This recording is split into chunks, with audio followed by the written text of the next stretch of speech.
মারা গেছে।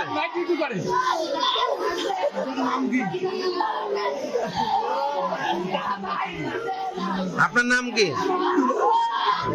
আমাদের দাবি ছিল শ্রমিক ছাঁটাই করা যাবে না, ন্যায্য মূল্য দিতে হবে। আমাদের যারা 10-11 বছর 15 বছর চাকরি করছে তাদের 50,000 টাকা দিয়ে বের করে দিতেছে। তারপরে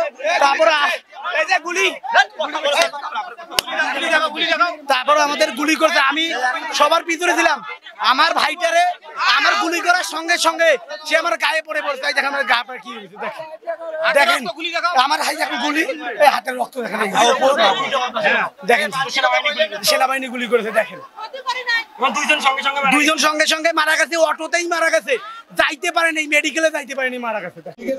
কয়েকদিন ধরে দাবি চলতেছে, তার মধ্যে হুট করে কোম্পানি থেকে বন্ধ দিচ্ছে, তারপর শ্রমিক সবাই আসছে, আসার পর গেট বন্ধ করে দিচ্ছে, বন্ধ করার আন্দোলন করতেছে।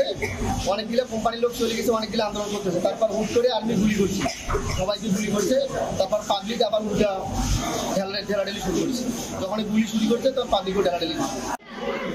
আন্দোলন করতেছিলাম, পরে সেনাবাহিনী মারামারি অনেক অত্যাচার করতেছে। পরে আমি চলে এসেছি, আমার স্বামী আগে নিয়েছি। আমার স্বামীর আগে নিয়ে আমি ডাকে নিয়ে আমি বাসা যাবো। পরে ওই যাওয়ার পরে কীভাবে যে উল্টো আছে আমি নিজেও জানি না। সকাল আনুমানিক 9টার সময় আমাদের এখানে কিছু জরুরি বিভাগ কিছু রোগী আসেন, আনুমানিক 6 জন।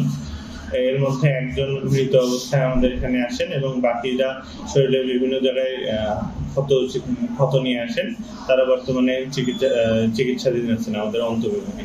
এটা এখন পরবর্তী আরো বিচার বিশ্লেষণ করে তারপরে সিদ্ধান্ত নেওয়া লাগবে। তবে তাদের কিছু পিলেট ইনজুরি থাকতে পারে। সবার এক্স-রে করতে হবে, কারণ তারা দাবি করছেন তারা গুলি দ্বারা আঘাতপ্রাপ্ত হয়েছেন। সেক্ষেত্রে আমাদের এক্স-রে করে দেখতে হবে যে এক্স-রে গুলি যদি থেকেও থাকে সেটা শরীরের কোন জায়গায় আছে এবং কি অবস্থায় আছে। তারপরে সেটার সিদ্ধান্ত নিতে হবে যে কি অবস্থা, সেটার কি চিকিৎসা দেওয়া লাগবে।